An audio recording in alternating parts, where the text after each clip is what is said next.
Solo falta que ella firme este expediente y la empresa quedará legalmente a mi nombre. Mi esposo se lo dijo a mi nuera sin saber que yo estaba detrás de la pared. Sin embargo, solo unas semanas después, hice que se arrodillaran, golpearan la frente contra el piso y me suplicaran que los ayudara. Me alegra que estés aquí.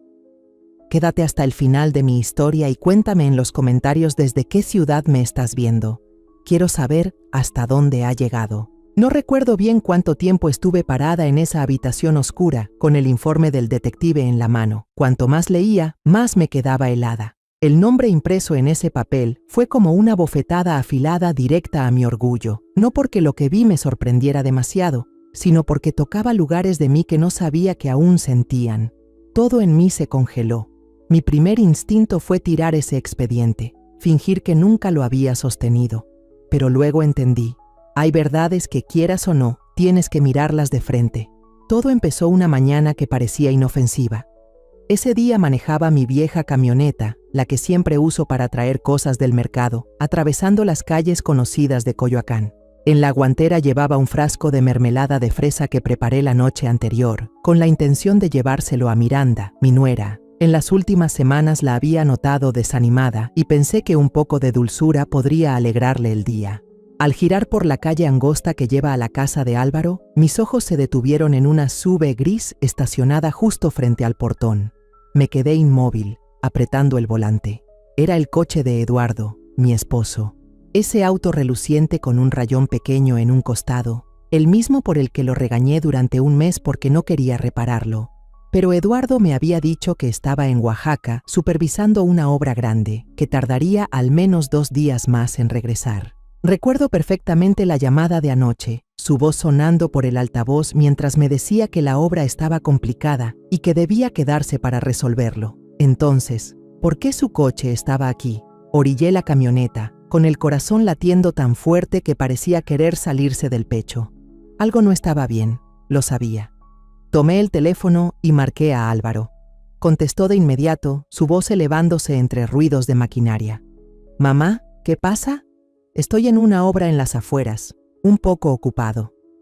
Traté de mantenerme tranquila y pregunté. «Ah, solo quería saber si estabas en casa. Traía un poco de comida para ti, pero veo que estás en la obra». Álvaro rió, esa risa inocente que siempre me calentaba el corazón. «Sí, si quieres pasa, mamá. Miranda está en casa, seguro todavía dormida. Si necesitas algo, llámala directamente». Le di las gracias y colgué, pero la sensación de inquietud seguía pegada a mí como una sombra. La reja no estaba cerrada con llave, solo entornada, como si alguien la hubiera dejado así al pasar. Empujé suavemente la puerta de hierro y entré al patio. El canto de los pájaros en el árbol frente a la casa no logró tranquilizarme. La puerta principal también estaba mal cerrada, dejando una rendija. Desde adentro se escuchaban voces bajas mezcladas con música saliendo de un altavoz Bluetooth, una vieja ranchera que a Eduardo le encanta. Avancé despacio, casi sin respirar, hasta acercarme a la puerta. Por la rendija, vi a Eduardo y a Miranda sentados uno frente al otro en el sofá de la sala. Miranda llevaba un pijama muy ligero, el cabello recogido de lado y sostenía una laptop.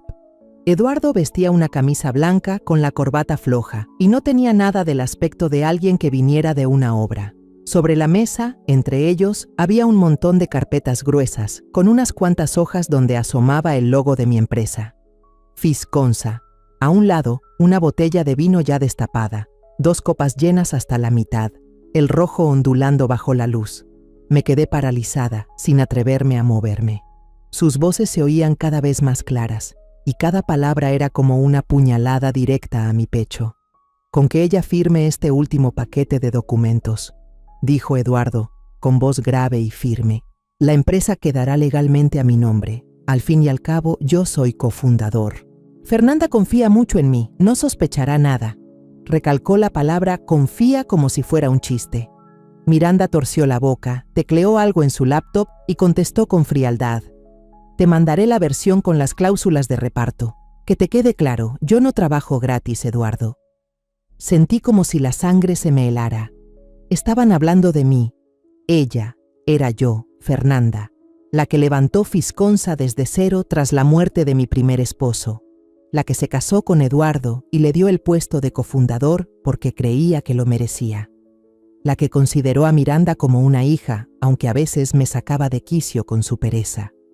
Quería entrar, gritarles y preguntarles por qué, pero mis pies parecían clavados al suelo.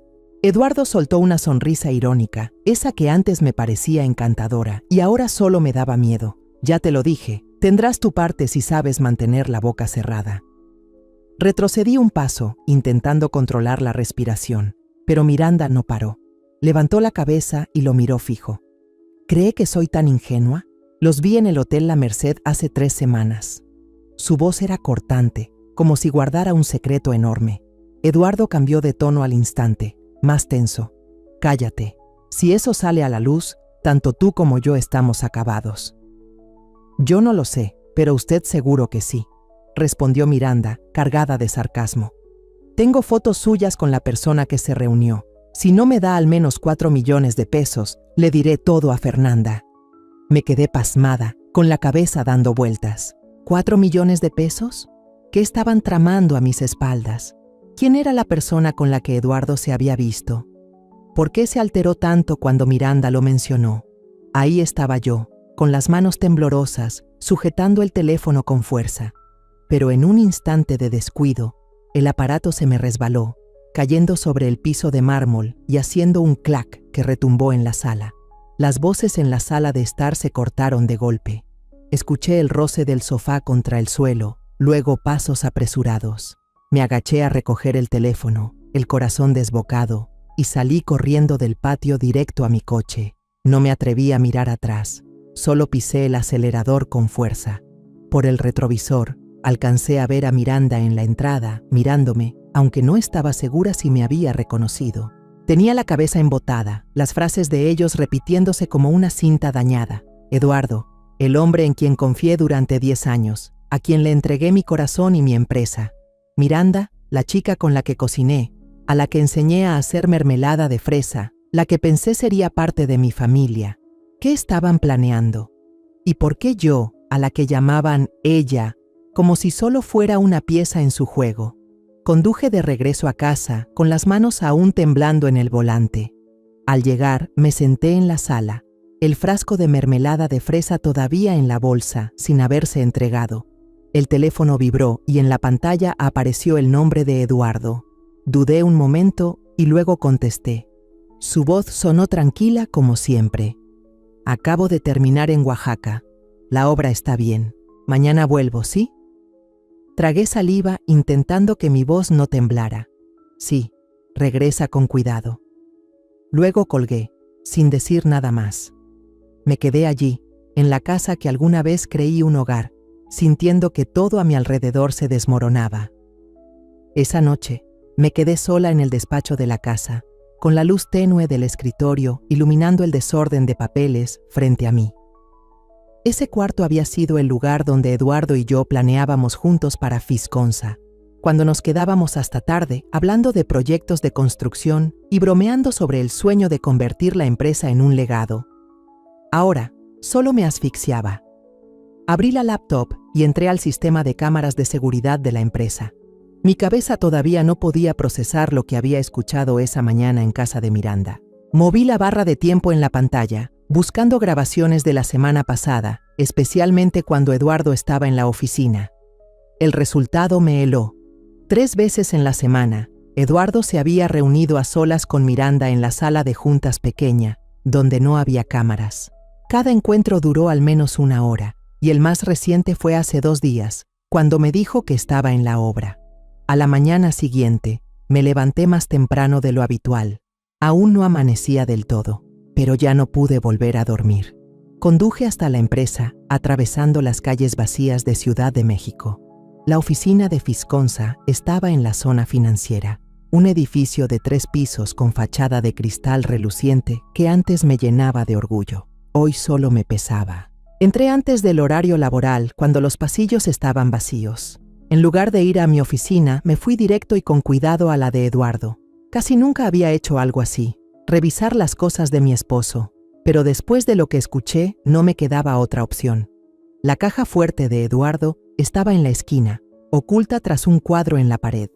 Yo sabía la combinación, porque él me la había dado como muestra de confianza. Tecleé los números, con la mano algo temblorosa, y escuché el clic suave al abrirse. Dentro había un fajo grueso de carpetas azules, atadas con una liga. Las saqué y pasé cada hoja. Eran copias de los documentos legales de Fisconsa, acta constitutiva, contrato de acciones y varias cartas poder con facultades plenas. Mi nombre estaba impreso, pero el espacio de la firma estaba en blanco. Solo necesitaban mi firma para que Eduardo tuviera control total de la empresa. El corazón me golpeaba fuerte. Esto era lo que mencionaron ayer, el paquete para ponerlo legalmente a su nombre. Tomé fotos rápidas de varias páginas con mi teléfono, las devolví con cuidado como estaban y salí antes de que llegaran los empleados. De camino a casa, llamé a Marina, una vieja amiga que había sido abogada corporativa. Se había jubilado hacía unos años, pero seguía tan aguda como siempre. Quedamos en vernos en una pequeña cafetería cerca del Parque Viveros, donde solíamos charlar antes. Cuando llegué, Marina ya estaba ahí, con su suéter azul de siempre, tomando un café negro. Me senté y le mostré algunas copias de los documentos que había fotografiado.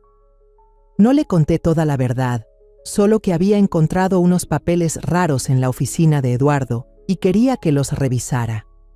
Marina hojeó cada página y luego levantó la vista, con una expresión seria. Fernanda, quien prepara poderes como estos no tiene buenas intenciones. Esta es la manera de adueñarse del control de una empresa sin que tengas que autorizar nada. Las palabras de ella fueron como un golpe directo en el pecho. Sabía que algo andaba mal, pero escucharlo de la propia Marina me dejó aturdida. Me tomó la mano y, con voz más grave, dijo: «No firmes ningún papel, Fernanda. Si es necesario, te presentaré a Darío, mi sobrino. Es abogado y trabaja en una empresa privada. Él te va a ayudar». Asentí, sintiendo que flotaba en una pesadilla. Marina continuó: «Deberías buscar la manera de reunir pruebas. Tal vez poner un aparato para grabar en la oficina de Eduardo. Yo todavía tengo uno. Te lo voy a traer». Acepté de inmediato, sin pensarlo mucho. Necesitaba saber la verdad, por dolorosa que fuera. Esa tarde regresé a la empresa y revisé la agenda de Eduardo en el sistema interno. Tenía varias reuniones privadas anotadas de forma vaga, sin especificar quiénes asistían. Una de ellas coincidía con el día que él dijo estar reunido con la Secretaría de Obras, pero revisé de nuevo los correos con la Secretaría y no había ninguna reunión programada. Seguí revisando los correos de la empresa y un nombre me llamó la atención: Claudia M. León. Esta persona aparecía en la lista de clientes solicitando servicios de construcción en una cantidad inusualmente alta. Casi todas las citas las atendía Eduardo personalmente. Anoté el nombre, sintiendo que otra pieza del rompecabezas aparecía en esta historia enredada. Esa noche, Eduardo volvió de un viaje de trabajo. Yo había preparado la cena: carne de res guisada con frijoles y pan de maíz, su platillo favorito. Me senté frente a él, intentando aparentar normalidad, como si esa mañana no hubiera escuchado de su propia boca aquellas palabras tan amargas. Eduardo comió con gusto, contando sobre el trabajo duro en la obra en Oaxaca, diciendo que tuvo que correr de un contratista a otro, que extrañaba mucho la casa. Cada palabra suya era como una puñalada, porque yo aún recordaba claramente su voz en el sofá de la casa de Miranda, fría y calculadora. «Ella confía mucho en mí», había dicho. Sonreí forzadamente sirviéndole más carne en el plato, aunque por dentro solo quería gritarle y preguntarle por qué me traicionaba así. Cuando Eduardo subió a bañarse, me quedé sentada en la mesa, mirando los platos sin recoger. Esta casa, esta empresa, todo era fruto de mi trabajo y esfuerzo de tantos años. Perdí a mi primer esposo por una enfermedad. Crié sola a Álvaro. Levanté Fisconsa desde cero. Eduardo entró a mi vida como un amigo, luego como esposo, y yo creí que estaría a mi lado para proteger lo que había construido. Pero ahora solo me sentía como una tonta que puso su confianza en la persona equivocada. A la mañana siguiente de esa cena con Eduardo, me levanté antes de que amaneciera, incapaz de volver a dormir. La Ciudad de México seguía dormida, pero yo ya estaba conduciendo hacia la oficina de Fisconsa, que ahora no era motivo de orgullo, sino una espina clavada en el corazón. Revisé las cámaras de seguridad del pasillo desde el teléfono, asegurándome de que Eduardo no estuviera ahí. El pasillo estaba vacío, iluminado apenas por la luz débil y parpadeante de los fluorescentes. Abrí mi bolso y saqué la cajita que Marina me había dado ayer. Dentro había un aparato de grabación diminuto, no más grande que una pluma. Entré a la oficina de Eduardo con el corazón latiendo a 1000. La estantería detrás de su escritorio estaba llena de libretas viejas y algunos portarretratos, entre ellos una foto nuestra con Álvaro en un viaje a Puerto Vallarta. Coloqué el aparato con cuidado entre 2 libros gruesos, en el lugar más difícil de detectar, y salí antes de que el guardia iniciara su turno de la mañana. Cuando Eduardo llegó a la oficina, fingí haberme olvidado mi bolso en su despacho. Toqué la puerta y entré con una sonrisa forzada. Amor, olvidé mi bolso. Solo lo tomo y me voy. Eduardo estaba mirando algo en la computadora. Levantó la vista y sonrió. Claro, adelante. Me agaché para recoger el bolso, echando un vistazo rápido a la estantería. El aparato seguía ahí, sin señales de que lo hubieran movido. Marina dijo que se activaría automáticamente cuando detectara voces por encima de 35 decibeles. Salí de la oficina con la esperanza de que lograra grabar algo. Esa tarde, conduje hasta la casa de Miranda. Quería mirarla a los ojos, ver cómo reaccionaría después de lo que había escuchado. Cuando toqué la puerta, Miranda la abrió con una sonrisa amplia, un poco forzada, como si intentara caerme bien. «Mamá, qué sorpresa, pase por favor», dijo, guiándome hacia la sala. El aroma de café recién hecho llenaba el aire, y en la mesa del comedor había una charola con tacos de carne y guacamole, el platillo tradicional que sabía que me gustaba. «Acabo de prepararlos, mamá, pruebe uno», dijo Miranda empujando el plato hacia mí. Me senté intentando mantenerme natural. «Miranda, ¿cómo has estado? Álvaro dice que te aburres mucho, que estar en casa todo el tiempo debe ser pesado», comenté con voz suave. Miranda se encogió de hombros y sonrió. «Pues normal, mamá. Sí, estar tanto en casa me tiene un poco aburrida. Estoy pensando en volver a trabajar, tener algo que me mantenga ocupada». Se detuvo y me miró con cautela. «¿Usted cree que podría trabajar en la empresa? Quiero ayudarla a usted y a Álvaro». Asentí, sin responder de inmediato, y mi mirada se deslizó hacia la laptop sobre la mesa. La pantalla mostraba una página de apuestas deportivas, con números rojos y verdes parpadeando. Miranda notó hacia dónde miraba y cerró la laptop de golpe, sonriendo con incomodidad. «Ah, solo estaba viendo por curiosidad, mamá, no le preste atención». Sonreí, pero por dentro sentí un frío en el pecho. Ella estaba ocultando algo, y yo sabía que no era solo por curiosidad. Al salir de la casa de Miranda, mi teléfono vibró. Un mensaje de Marina. «Esta tarde Darío está libre. Mi sobrino puede verla si quiere». Respondí de inmediato, acordando ver a Darío en una pequeña cafetería en la zona de Roma Norte, donde casi no pasaba gente. Al llegar, Darío ya estaba sentado en un rincón, un joven con gafas de montura delgada y expresión seria. Le entregué las copias de los documentos que fotografié del cofre de Eduardo, junto con el estado de cuenta más reciente de la empresa. Darío revisó página por página, frunciendo más el ceño a cada momento. «Señora Fernanda, hay varios gastos muy sospechosos», dijo, señalando una línea en el estado de cuenta. «Aquí, 2 transferencias, cada una de 300,000 pesos, a una cuenta a nombre de C.M. León. El concepto dice reembolso de gastos, pero no hay facturas adjuntas». Me quedé helada. C.M. León, Claudia M. León, el nombre que vi en un correo de la empresa ayer. «¿Quién es ella?», pregunté. Darío negó con la cabeza. «Aún no lo sé, pero lo voy a averiguar. Guarde bien estos documentos y no firme nada». Esa noche, en casa, me encerré en mi estudio. Conecté el dispositivo de grabación a la laptop por el puerto USB, tal como Marina me había indicado. El corazón me latía con fuerza cuando presioné el botón de reproducir. La voz de Eduardo sonó clara, como si estuviera frente a mí. Estaba hablando por teléfono, y casi podía asegurar que la persona al otro lado era Miranda.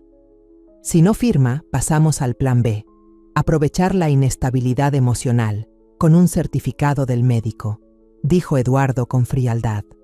Cerré los puños con fuerza, las uñas clavándose en mis palmas. ¿Plan B? ¿Qué pensaban hacerme?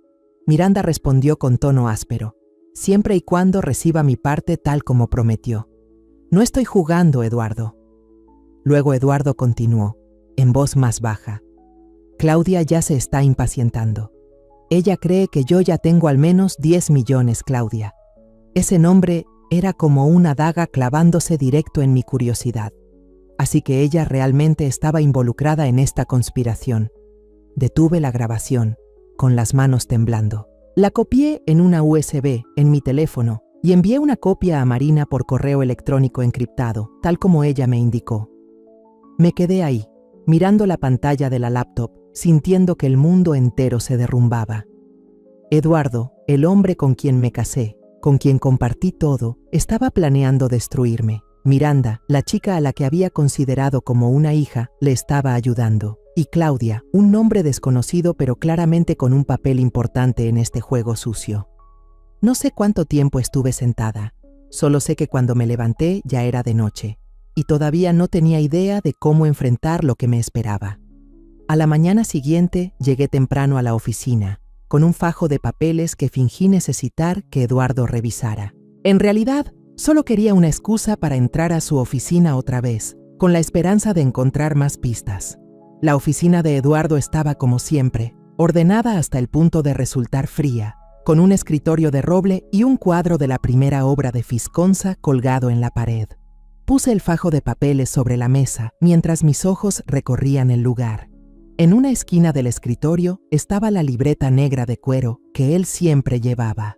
La abrí, fingiendo buscar un lugar para anotar, cuando un pequeño papel cayó al suelo. La letra de Eduardo, descuidada pero clara. Departamento Claudia, piso 6, Santa Fe. Llevar el expediente. Llamar antes de ir.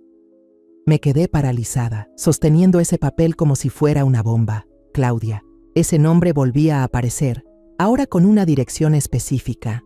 Lo guardé de nuevo rápidamente, justo cuando la puerta se abrió de golpe. Eduardo entró, y su mirada se endureció al verme con la libreta en la mano. ¿Ya lo viste?, preguntó con un tono urgente, casi desesperado. Traté de mantener la calma, sonreí y respondí. No, apenas lo estaba agarrando. ¿Hay algo importante? Eduardo miró alrededor, como temiendo que hubiera alguien más, y luego desvió el tema. Ah, no, solo son notas de trabajo. Dime qué necesitas y reviso los papeles. Asentí y salí de la oficina, pero por dentro sabía que me estaba ocultando algo. Esa tarde, fui con Darío al banco principal de la empresa en el centro de Ciudad de México. Darío vestía un traje gris, llevaba su laptop y un fajo de documentos. Nos sentamos en una pequeña sala de reuniones con un empleado del banco y solicitamos revisar las transacciones recientes de Fisconza. Bajo el argumento de proteger el patrimonio común, Darío sugirió que registrara alertas para transferencias inusuales. El empleado imprimió un estado de cuenta detallado y Darío señaló 2 líneas destacadas. 2 transferencias, cada una de 300,000 pesos, en marzo, hacia una cuenta privada a nombre de León CM. El concepto decía, reembolso de gastos excedentes, pero no había factura ni contrato adjunto. Apreté las manos debajo de la mesa. Otra vez Claudia M. León. Necesitamos averiguar más sobre esta persona, le dije a Darío. Él asintió. Contactaré a un detective privado. Déjemelo a mí. Decidí contratar al investigador Julián, recomendado por Darío. En apenas 48 horas, su informe llegó a mi correo. Claudia M. León había sido novia de Eduardo en la universidad, antes de que yo lo conociera. Se había casado con un empresario inmobiliario adinerado, pero se divorció el año pasado. El departamento en Santa Fe, en uno de los complejos más lujosos de la ciudad, era propiedad de su exesposo, y ahora ella vivía sola. El informe incluía fotos. Eduardo saliendo de ese edificio con un portafolio, al menos 3 veces en las últimas 2 semanas. Miré las fotos, sintiendo como si alguien me apretara el pecho. Eduardo no solo me estaba engañando con lo de la empresa, también se veía a escondidas con esta mujer a mis espaldas. Darío me recibió poco después en la oficina. Extendió los papeles sobre la mesa y con voz seria dijo: «Señora Fernanda, tenemos pruebas suficientes para actuar. Le sugiero que no firme ningún documento de Eduardo. Además, debería enviar una notificación para congelar su cuenta personal como copropietaria de los bienes. También voy a preparar un acta notarial, registrando la grabación y las transferencias sospechosas». Acepté de inmediato, sintiendo que estaba entrando en un camino sin regreso. Darío asintió. «Tenemos que ser cuidadosos, pero rápidos. Ellos están acelerando su plan». Esa noche regresé a casa, intentando aparentar normalidad al enfrentarme con Eduardo. Él estaba sentado en la sala, viendo las noticias en la televisión. Su camisa todavía olía a detergente. Pero al acercarme, otro aroma se impuso. Un perfume de mujer, dulce y desconocido, que no era el que él usaba habitualmente. Contuve mi reacción y me senté a la mesa con él. Eduardo habló de una reunión de almuerzo con una socia en el Hotel Sheraton, con un tono despreocupado, como si nada. Grabé mentalmente el nombre Sheraton, porque en el informe de Julián había una foto de Eduardo con una mujer, seguramente Claudia, entrando a ese hotel la semana anterior. ¿Ah, sí? ¿La reunión estuvo bien?, pregunté con voz suave. Eduardo sonrió. «Lo normal, amor. Puro tema de contratos, muy agotador». Asentí, aunque por dentro quería gritar. Después de la cena, cuando Eduardo subió a ducharse, mi teléfono vibró. Era Marina, con voz apurada. «Fernanda, acabo de revisar el contrato de constitución de la empresa matriz de Fisconsa. Hay una cláusula muy importante que nunca me habías mencionado». Conversamos un rato y luego colgamos. Me quedé sentada, con la cabeza dando vueltas tras esa llamada. Esa cláusula era mi salvavidas en medio de la tormenta. A la mañana siguiente, conduje hasta mi antigua oficina en la zona financiera, un pequeño edificio escondido detrás de los rascacielos. Marina ya estaba esperando, sentada junto a una mesa de madera gastada, con una taza de té caliente delante. Darío también estaba allí, con camisa blanca y el portátil en la mano. Nos sentamos y Marina empujó hacia mí una copia del contrato de constitución de Fisconsa. «Fernanda, esta es la cláusula que debes conocer», dijo, señalando un párrafo subrayado en rojo. «Permite que la fundadora principal, es decir, tú, suspenda unilateralmente los derechos de gestión del cofundador si hay indicios de violaciones financieras graves. La añadiste después de volver a casarte, pero parece que la olvidaste». Pasé la vista por la línea, con el corazón acelerado. Yo había pedido al abogado incluir esa cláusula, pero los años confiando en Eduardo me hicieron olvidar ese único escudo legal. Darío asintió, con voz firme. «Con lo que ya tenemos, la grabación, los estados de cuenta, los poderes notariales, podemos usar esta cláusula para bloquear los derechos de Eduardo. Pero para estar seguros, necesitamos una prueba más contundente de fraude». Acepté, y empezamos a armar el expediente legal preliminar. Darío imprimió un modelo de notificación de suspensión de derechos como copropietario, pero recalcó: «Debe haber más pruebas para que el juez lo acepte. Tenemos que actuar rápido, antes de que él sospeche». Salí de la oficina de Marina con la cabeza hecha un lío, pero decidida. Quedé de verme con Álvaro en un cafecito cerca de casa, donde solíamos desayunar cuando él era niño. Álvaro llegó con cara de cansancio y ojeras. Le pregunté por Miranda, tratando de sonar suave. «¿Cómo ves a Miranda últimamente? Escuché que anda tensa». Álvaro se encogió de hombros, desmenuzando una arepa en su plato. «Todo normal, mamá. Está estresada porque no hemos podido tener hijos. Le dije que descansara más, pero no me hace caso. Le sugerí que llevara a Miranda con un psicólogo, pero Álvaro negó con la cabeza, incómodo. «No hace falta, mamá. Solo necesita ir de compras, distraerse.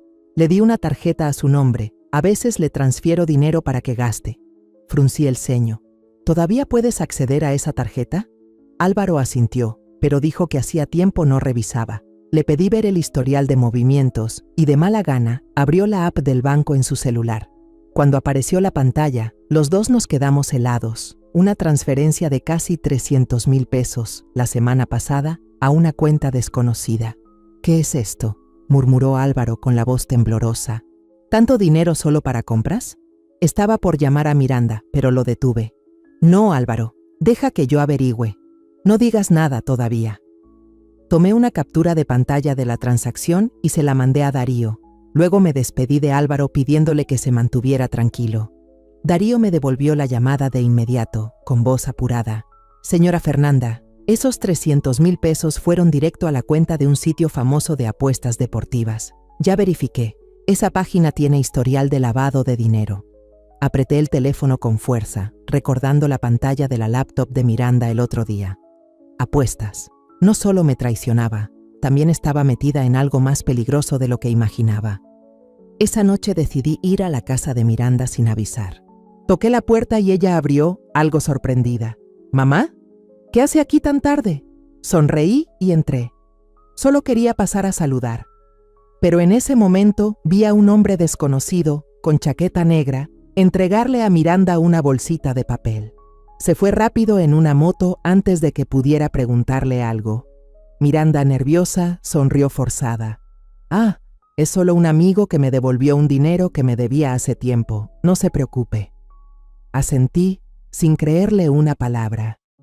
«Miranda, mañana pasa por mi oficina», le dije.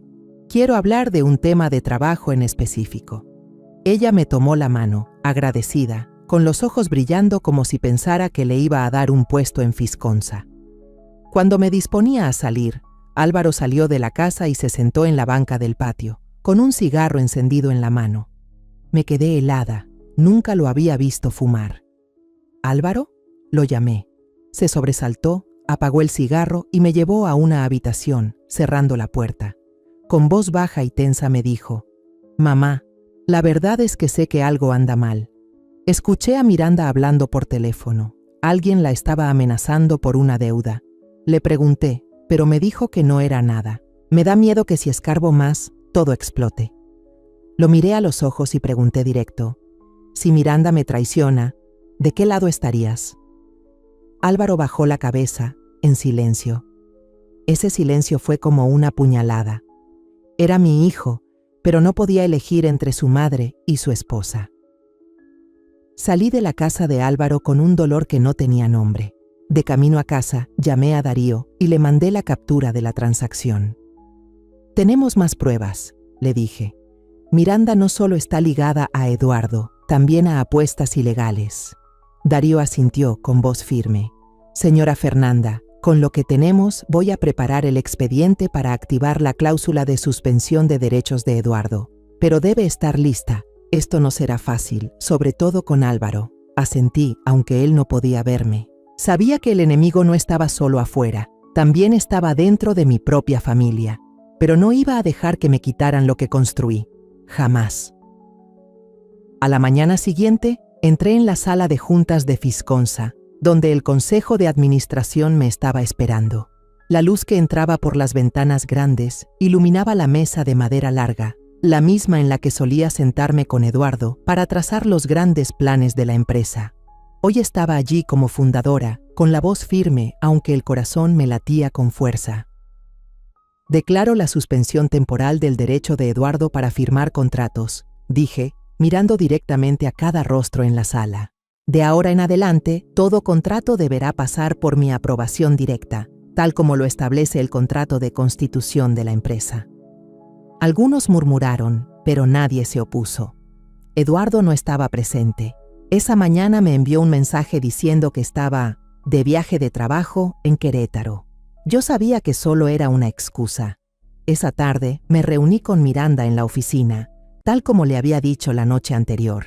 Marina y Darío también estaban presentes, sentados a cada lado mío como dos guardianes silenciosos. Miranda entró con una blusa azul claro, el cabello recogido y una sonrisa forzada. «Mamá, ¿para qué me llamaste?», preguntó, sentándose frente a mí. Sin rodeos, deslicé hacia ella el informe de pagos. Hojas que detallaban claramente una transferencia de 300,000 pesos a un sitio de apuestas. «Miranda», le dije, con voz calmada pero firme, «tienes 24 horas para explicar este dinero. Si no, lo reportaré a las autoridades». Miranda palideció y apretó el borde de la mesa. «Mamá, Esto es un malentendido. Seguro fue un error contable, tartamudeó. Yo no sé nada de esos pagos. Darío intervino con voz fría. Señora Miranda, la cuenta que recibió el dinero está directamente vinculada a un sitio de apuestas. Tenemos el historial de transacciones desde la tarjeta de Álvaro. Miranda me miró, luego miró a Darío con los ojos encendidos. Mamá, ¿no confías en mí? Yo jamás haría algo así. ¿No será que alguien quiere tenderme una trampa? Negué con la cabeza. Miranda, sabes bien lo que hiciste. 24 horas, ni más. Ella se levantó, con los labios temblando, y salió sin decir nada más. Esa noche, cuando apenas me recostaba en el sofá, el teléfono vibró. Un mensaje de un número desconocido. Si quieres seguir tranquila, no te metas con Miranda. No sabes con quién te estás enfrentando. Lo leí una y otra vez, sintiendo un frío en la espalda. De inmediato reenvié el mensaje a Darío. En menos de una hora me llamó.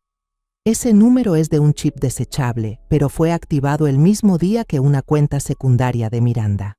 Es probable que ella misma lo haya enviado para amenazarla. Apreté el teléfono con fuerza, sintiendo que la traición se hacía más profunda. Miranda no solo estaba implicada con Eduardo, sino que también se atrevía a amenazarme.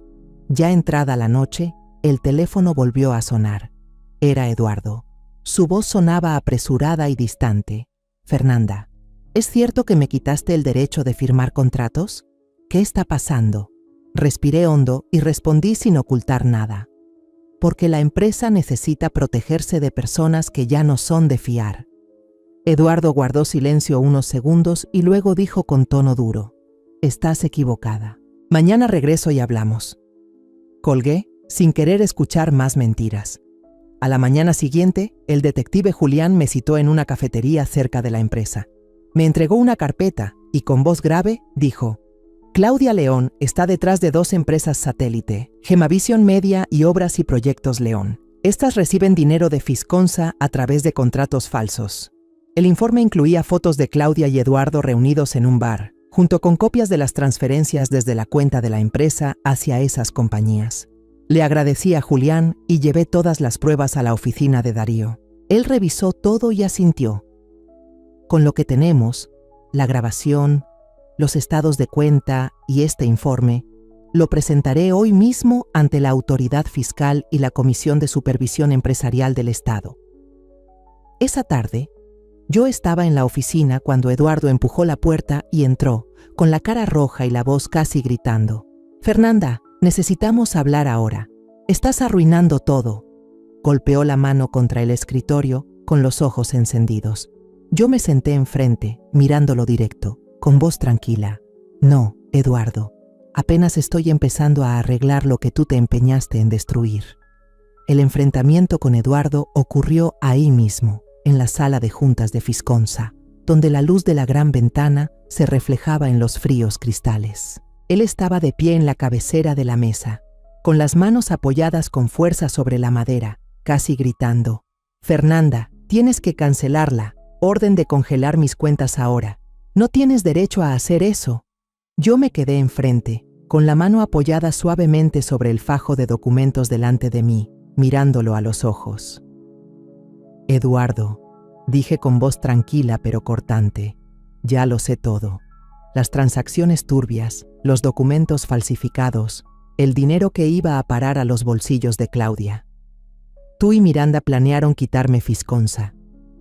Empujé el fajo de documentos hacia él, extractos bancarios, poderes notariales y el informe del investigador Julián. Eduardo se estremeció un poco al escuchar el nombre de Claudia y sus ojos brillaron con un destello de pánico. Cambió de tono, intentando desviar. Me tendieron una trampa, Fernanda. Miranda está detrás de todo. Ella me presionó, yo solo seguí sus órdenes. Negué con la cabeza, saqué el teléfono y puse a reproducir la grabación de su oficina. La voz de Eduardo sonó clara. Si ella no firma, pasamos al plan B, atacar su inestabilidad emocional con un certificado del médico. La sala quedó en silencio, solo con el sonido de su voz en la grabación. Eduardo se puso pálido, con los labios apretados. Entendió que todo había sido vigilado desde el principio. Sin decir más, se dio media vuelta, empujó la puerta y salió, dejando el portazo resonando. Esa tarde, mi bandeja de entrada recibió un correo de Miranda. Escribía con tono venenoso, exigiendo que anulara la decisión unilateral y amenazando con demandar por manipulación financiera. Reenvié el correo a Darío. Él me respondió en menos de una hora, citando la cláusula del contrato de constitución de Fisconsa, recalcando que yo tenía plena autoridad para suspender las funciones de dirección en caso de infracciones graves. «Ella no tiene base legal», dijo Darío cuando me llamó. «Quédese tranquila, vamos por el camino correcto». Marina tampoco se quedó quieta. Me ayudó a completar la solicitud oficial al Tribunal Económico, pidiendo una auditoría especial de las operaciones financieras de Eduardo y Miranda. «Hay que darles fuerte, Fernanda», me dijo cuando estábamos en su pequeña oficina. «Han ido demasiado lejos, no podemos permitir que sigan». Asentí, sintiendo que entraba en una batalla sin concesiones. Esa noche, Álvaro apareció en casa de improviso. Se veía demacrado, con ojeras y la camisa arrugada. Se sentó en el sofá, me miró y dijo con voz ronca: «Mamá, ¿qué está pasando? Miranda lleva días de mal humor. Cuando le pregunté, me gritó que todo es culpa tuya». Suspiré y tomé una silla para sentarme frente a mi hijo. Le conté todo. Desde la conversación que escuché en casa de Miranda, la grabación, las apuestas, hasta la conexión con Claudia. Le mostré los documentos y puse la grabación desde el altavoz del teléfono. Mi hijo escuchó con la cabeza baja y los puños cerrados. «No pensé que Miranda haría eso», murmuró. «Y Eduardo, mi padrastro también». Álvaro dijo que volvería a hablar con Miranda, con un tono cargado de cansancio. Unos días después, Álvaro contó lo que pasó esa noche. Cuando llegó al departamento, Miranda estaba empacando, metiendo ropa en la maleta de forma desordenada.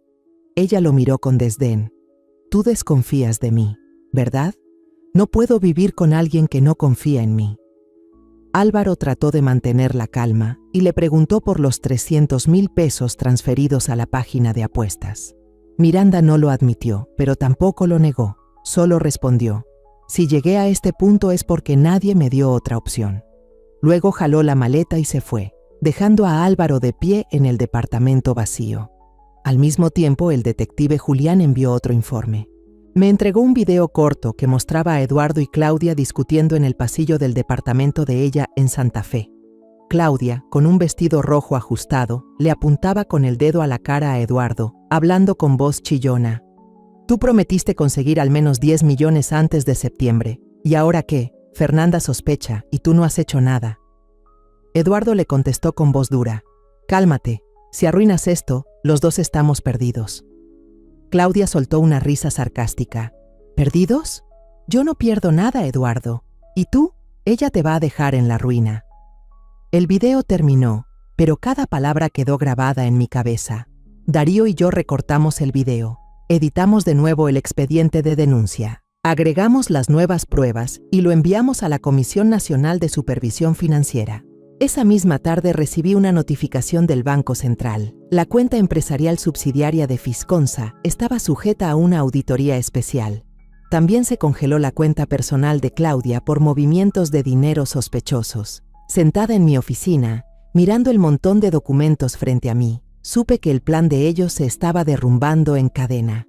Eduardo, Miranda, Claudia, la red que tendieron para robar Fisconsa se estaba desmoronando. Pero no sentí satisfacción, solo sentí un vacío, porque las personas que más había querido eran las mismas que me habían empujado a esta guerra. El lunes por la mañana estaba en mi oficina revisando un correo de Darío sobre el avance del caso legal cuando la puerta se abrió de golpe. Miranda estaba ahí, con un abrigo ligero, el cabello revuelto, los ojos rojos como si hubiera llorado. «Mamá, necesito hablar contigo a solas», dijo con la voz temblorosa. La miré, sintiendo que veía a una desconocida. «Miranda, si tienes algo que decir, dilo aquí». «Marina será testigo», respondí, señalando a Marina, que estaba en la esquina con una taza de café en la mano. Miranda dudó, pero al final se sentó, entrelazando las manos con fuerza. Respiró hondo y empezó, con la voz quebrada. Mamá, no sabía que todo iba a llegar tan lejos. Yo solo necesitaba dinero, tenía miedo de perderlo todo. Se detuvo para limpiarse las lágrimas. Me metí en las apuestas en línea y me endeudé mucho. Los prestamistas me llaman todos los días, me amenazan. Estaba desesperada, no sabía qué hacer. Me quedé en silencio, esperando que continuara. Después descubrí que Eduardo me engañaba. Lo vi con otra mujer en el hotel La Merced. Pensé, si no decía nada, él tendría que pagarme para que guardara silencio. Pero me engañó, mamá. Le dio el dinero a ella, Claudia, y a mí no me dio ni un peso. La miré fijamente a los ojos, mientras su voz se aceleraba. ¿Qué hiciste con el dinero de la tarjeta de Álvaro?, pregunté. Miranda bajó la cabeza y dijo en voz baja. Lo transferí para pagar las deudas de apuestas. Creí que con unas cuantas jugadas más iba a recuperarlo, pero perdí el control. Levantó la vista con los ojos llenos de lágrimas. Mamá, no quería hacerte daño, solo quería salir de ese límite. Pero Eduardo, él fue el verdadero cerebro. Me dijo que lo ayudara a conseguir tu firma, que era la única forma de proteger la empresa. Me equivoqué, mamá. Lo siento. Escuché cada palabra, con el corazón hecho pedazos. Miranda, la muchacha a la que alguna vez le enseñé a hacer tamales, a la que pensé que sería parte de mi familia, ahora estaba ahí, confesando su traición. Respiré hondo y le dije, Miranda, puedes declarar todo ante las autoridades. Es la única manera de reducir tu condena. Ella asintió, las lágrimas cayendo sobre la mesa. Luego se levantó y salió de la habitación sin decir nada más. Justo después de la reunión, Darío aceleró el proceso legal. Fuimos al juzgado penal financiero, donde él presentó la denuncia con los cargos de falsificación de documentos, apropiación indebida de bienes de la empresa, lavado de dinero y asociación para delinquir. El expediente era voluminoso, contenía todas las pruebas que yo había reunido, la grabación en la oficina de Eduardo, los videos de las cámaras del pasillo del departamento de Claudia, los estados de cuenta bancarios, el informe del detective Julián y los contratos falsificados. El juez asintió, con voz firme dijo, «Iniciaremos el proceso preliminar. Señora Fernández, prepárese para trabajar con el equipo de investigación». Unos días después, la prensa comenzó a informar. Un periódico local tituló «Escándalo financiero en Fisconsa. Cofundadora acusada de apropiarse de millones de pesos». Lo leí con las manos temblorosas, no por miedo, sino por la dura realidad. La empresa que construí con sudor y lágrimas ahora estaba expuesta por la traición de mi propia familia. Al mismo tiempo, las autoridades actuaron rápido. Claudia huyó de México, pero Interpol emitió una orden de búsqueda interna al descubrir que usaba un pasaporte falso. A Eduardo le prohibieron salir del país y le congelaron tanto sus cuentas bancarias personales como sus acciones en Fisconsa. Miranda fue citada por Hacienda para explicar todo el movimiento de dinero relacionado con sus cuentas de apuestas. Yo sabía que difícilmente escaparía de la red legal. Álvaro vino a verme una noche, con un montón de papeles en la mano. Se sentó en el sofá y con voz grave dijo, «Mamá, presenté la demanda de divorcio. No puedo seguir con Miranda después de lo que hizo». Me entregó los documentos relacionados con la cuenta conjunta y aceptó testificar en el juicio sobre los 300,000 pesos irregulares. «Lo siento, mamá», dijo Álvaro, con los ojos enrojecidos. No sabía que ella llegaría tan lejos. Le tomé la mano, conteniendo las lágrimas. «No pasa nada, Álvaro. Solo necesito que estés del lado de la verdad». Él asintió, pero vi que estaba sufriendo tanto como yo. Después de todo, me paré frente a la oficina de Fisconsa, que ahora estaba en silencio, sin el sonido de las máquinas ni las risas de los empleados. Marina se colocó a mi lado y puso su mano sobre mi hombro. «Fernanda, sé que pensaste que pasarías el resto de tu vida aquí», me dijo. «Pero quizá es hora de empezar de nuevo, de otra manera». Miré el edificio, que alguna vez fue el corazón de todos mis sueños, y asentí. «Tiene razón. Voy a empezar de nuevo, pero esta vez no dejaré que nadie me robe mi confianza».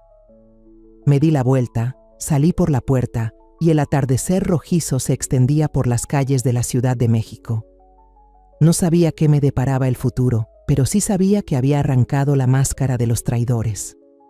Y aunque dolida, seguía de pie, lista para enfrentar lo que viniera. Por la mañana fui al tribunal. El cielo de Ciudad de México estaba gris, como si toda la ciudad compartiera mi sentir. El Tribunal Económico estaba en el centro, un edificio viejo con muros de piedra gris y pasillos largos y estrechos. Entré con el fajo de documentos que Darío había preparado, el corazón pesado pero sin temblar. No venía como acusada ni como testigo, sino como la parte legalmente afectada, la que denunció el mayor fraude financiero en la historia de Fisconsa. Darío caminaba a mi lado, con un traje azul marino y sus gafas de montura fina brillando bajo las luces del pasillo. «Señora Fernanda, hoy pondremos punto final», dijo con voz firme. Asentí, pero por dentro solo deseaba que todo terminara para poder volver a respirar.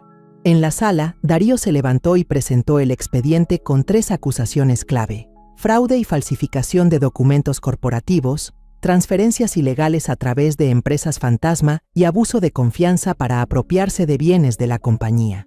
Puso cada bloque de pruebas sobre la mesa del juez. Una grabación de Eduardo hablando con Miranda sobre el Plan B, un video de Claudia discutiendo con él en el pasillo, estados de cuenta con múltiples movimientos sospechosos y el informe del investigador Julián sobre las empresas satélite.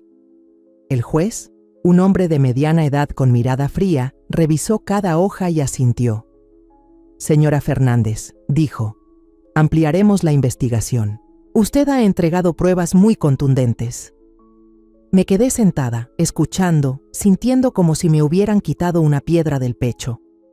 Al mismo tiempo, las autoridades se movieron rápido.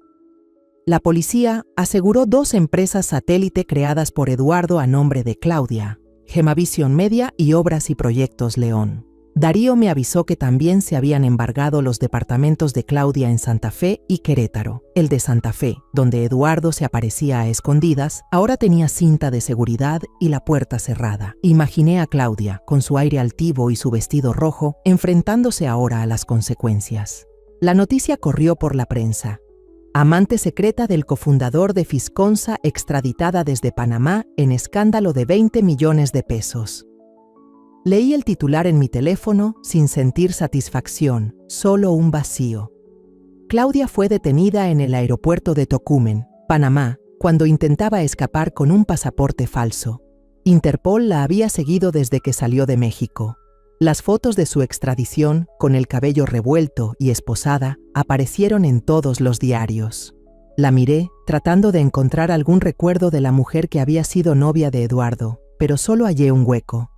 ¿Lo arrastró ella a ese camino o él lo eligió por sí mismo? Ya no quería saber la respuesta. A Eduardo lo detuvieron poco después. Una noche recibí la llamada de la comisaría. Su voz sonaba ronca, casi suplicante. «Fernanda, estoy acorralado. No puedes hacerme esto». Apreté el teléfono y respondí, firme: «Yo no hice nada, Eduardo. Fuiste tú quien cavó el hoyo y saltó dentro». Colgué sin dejar que dijera más. Por primera vez en meses sentí que recuperaba un poco de control, aunque fuera solo un fragmento. Miranda, mientras tanto, quedó bajo investigación como cómplice. Pero, gracias a que colaboró, obtuvo libertad condicional. Darío me contó que ella detalló los encuentros entre Eduardo y Claudia, desde las citas en el Hotel Sheraton hasta los intercambios de documentos en un bar. Confesó que Eduardo le prometió una gran suma, pero nunca le dio un centavo. «La usaron», dijo Darío cuando estábamos en la oficina, «pero eso no la exime de culpa». Asentí sin decir nada. Miranda había sido alguien a quien quise, pero ahora no era más que parte de un pasado doloroso. Álvaro vino a verme unos días después, trayendo un aviso del juzgado. Su solicitud de divorcio había sido aprobada rápidamente gracias a las pruebas de fraude de bienes por parte de Miranda. Se sentó en el sofá de la sala con una taza de café que yo le preparé y con voz grave dijo: «Mamá, he cortado todo contacto con Miranda. No puedo seguir después de lo que hizo». Me entregó un fajo de documentos, incluyendo el historial de transacciones de la cuenta conjunta, para apoyar el caso. Declararé en el tribunal si es necesario, dijo Álvaro, con la mirada fija en el suelo. Puse mi mano sobre su hombro, conteniendo las lágrimas. Gracias, Álvaro. Solo necesito que estés del lado de la verdad. Él asintió y luego me abrazó, un abrazo fuerte como cuando era niño y yo era todo su mundo. Después de todo, me encontré frente a la sede de Fisconsa una tarde ventosa. El cartel de suspensión de actividades por investigación estaba pegado en la entrada, como un punto final para el sueño que había construido con tanto esfuerzo. Miré el logo de la empresa, la letra F estilizada que yo misma diseñé hace más de 20 años. Este sueño ha terminado, susurré, mientras el viento se llevaba mis palabras. Pero todavía tengo el derecho de soñar otra vez. Me di la vuelta, salí por la puerta, con el corazón un poco más ligero, aunque aún dolido. Eduardo, Claudia, Miranda, ellos habían perdido, pero yo no sentía que hubiera ganado. Solo sabía que debía seguir adelante, por mí y por Álvaro. 3 meses después de la detención de Eduardo y Claudia, estaba frente a la nueva oficina de Amanecer Consultora, un pequeño edificio de 2 pisos en las afueras de Ciudad de México. El letrero de la empresa, con la palabra Amanecer, en una tipografía sencilla pero elegante, brillaba bajo el sol de la mañana. Darío y yo fundamos esta compañía no para competir en ganancias como en los tiempos de Fisconsa, sino para enfocarnos en proyectos con propósito. Construir escuelas para niños de escasos recursos, asilos para ancianos y centros comunitarios en zonas vulnerables. Solo teníamos 10 empleados, todos rostros nuevos, sin saber nada de mi pasado. Me gustaba eso, un comienzo limpio, sin las sombras de antes. Álvaro y yo nos mudamos a un pequeño departamento en Coyoacán, a solo unos pasos del Parque Viveros. No quería volver a la antigua mansión, un lugar lleno de recuerdos de Eduardo, de esas comidas familiares que ahora sabía que eran pura falsedad. El nuevo departamento no era grande. Tenía solo 2 habitaciones y una pequeña sala con una ventana que daba a un árbol de hojas rojas en otoño. Álvaro me ayudó a pintar las paredes, eligiendo un tono azul claro porque me hacía sentir en paz. «Mamá, aquí se siente mejor, ¿verdad?», me preguntó mientras desempacábamos. Asentí con una sonrisa. «Sí, hijo. Aquí siento que puedo volver a respirar». Cada mañana me levanto temprano y camino hasta el parque para hacer ejercicios de tai chi con un grupo de personas mayores de la zona. Eran desconocidos, pero pronto se convirtieron en amigos.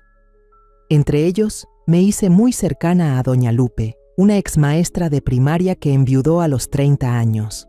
Tenía una sonrisa bondadosa y ojos brillantes, y siempre llevaba un cuaderno para anotar anécdotas divertidas del día. Solíamos dar paseos por el parque y detenernos en una pequeña cafetería para tomar café con leche y jugar sudoku. Una vez, Lupe me dio un libro viejo con la portada desgastada, titulado 100 años de soledad. «Fernanda, léelo», me dijo con voz cálida. «Te recordará que, aunque la vida se ponga patas arriba, la familia y la fortaleza interior siempre permanecen». Me llevé el libro a casa y lo leí página a página en las noches tranquilas, sintiendo que estaba reencontrándome conmigo misma. Álvaro, mientras tanto, empezó a estabilizarse. Se fue de Fisconsa y eligió trabajar para una pequeña empresa de ingeniería en la zona de Polanco, donde había menos presión. «Ya no quiero involucrarme en cosas de administración, mamá», me dijo una noche mientras comíamos tacos en el balcón. «Solo quiero ser ingeniero, concentrarme en los planos y en las obras». Asentí, orgullosa de que mi hijo hubiera encontrado su propio camino. Aunque le dolió el divorcio con Miranda, Álvaro no dejó que eso lo hundiera. Empezó a sonreír más, incluso llevó a casa una maceta con un cactus pequeño y me dijo: «Mamá se parece a ti, con espinas, pero resistente». En cuanto a Miranda, fue sentenciada a 3 años de libertad condicional y se le prohibió ocupar cualquier cargo financiero durante 10 años. Me enteré por Darío, cuando me llamó para actualizarme sobre la situación legal. Miranda ya no tuvo contacto ni conmigo ni con Álvaro. Una vez la vi por casualidad en una calle de Coyoacán, con un abrigo ligero, arrastrando una pequeña maleta, como si se estuviera mudando a otro lugar. No me detuve, no la llamé. Ella había elegido su camino. y yo ya no tenía lugar para ella en mi vida. Eduardo seguía esperando juicio. Según Darío, podía enfrentar hasta 7 años de cárcel, además de una gran indemnización a Fisconsa. No seguí el proceso judicial, no quería volver a ver su rostro. Había dejado todo eso atrás. Darío, que ahora se había convertido en un socio de negocios confiable, me invitó a participar en un taller sobre construcción de empresas transparentes para mujeres de mediana edad. Al principio dudé. No quería pararme frente a un público y contar mi historia dolorosa. Pero Darío me convenció. Señora Fernanda, su historia va a inspirar. Ellas necesitan escucharla de alguien que lo superó todo. Acepté, apareciendo como invitada de honor. El taller se realizó en un pequeño centro de conferencias, con unas 50 mujeres, desde jóvenes emprendedoras hasta amas de casa que querían empezar de nuevo. Me paré en el estrado, con una blusa blanca sencilla, y conté mi recorrido, no para presumir, sino para compartir. A mitad del evento, una mujer levantó la mano y preguntó: «Señora Fernanda, si pudiera volver al momento en que descubrió la traición, ¿haría algo diferente?». Sonreí y la miré directo a los ojos. No, porque fue precisamente ese momento el que me enseñó la lección más grande. Nadie puede quitarte tu dignidad si no se la entregas primero. Todo el auditorio aplaudió y sentí que los ojos se me humedecían. No era tristeza, era darme cuenta de que realmente había pasado página. Al terminar el taller, volví a mi departamento y me recosté en el sofá. A mi lado estaba Luna, la perrita de pelo esponjado que adopté de un refugio hace unos días. Estaba hecha un ovillo, dormida profundamente, resoplando de vez en cuando. La llamé Luna porque ese nombre me recordaba a una luz suave después de largas noches oscuras. La luz más suave siempre llega después de la noche más larga. Susurré, acariciando su pelaje. Luna abrió los ojos y me lamió la mano, como si estuviera de acuerdo. Me levanté y abrí la ventana. El viento nocturno de Coyoacán entró, trayendo el aroma de las flores de almendro y el susurro de las hojas. Miré hacia afuera, vi las luces de las pequeñas casas brillando a lo lejos y escuché risas que venían de algún lugar, sola, pero no solitaria. Tenía a Álvaro, a Lupe, a Darío y, lo más importante, me tenía a mí misma, más fuerte de lo que jamás imaginé. Fisconsa había caído, pero Amanecer Consultora estaba creciendo, y yo sabía que seguiría adelante, con Luna a mi lado y un nuevo sueño en el corazón. La historia que contamos es ficticia, pero está basada en algunos hechos reales. Los nombres y lugares han sido cambiados para proteger la identidad de quienes estuvieron involucrados. No contamos esto para juzgar, sino con la esperanza de que alguien escuche y se detenga a pensar. ¿Cuántas madres están sufriendo en silencio dentro de su propia casa? Siento verdadera curiosidad. Si fueras tú en mi lugar, ¿qué harías? ¿Elegirías callar para mantener la paz o te atreverías a enfrentarlo todo para recuperar tu voz? Quiero saber lo que piensas, porque cada historia es una vela que puede iluminar el camino de alguien más. Dios siempre bendice, y yo creo firmemente que el valor nos lleva a días mejores. Mientras tanto, en la pantalla final te dejo 2 de las historias más queridas del canal. Te aseguro que te sorprenderán. Gracias por haberte quedado hasta aquí.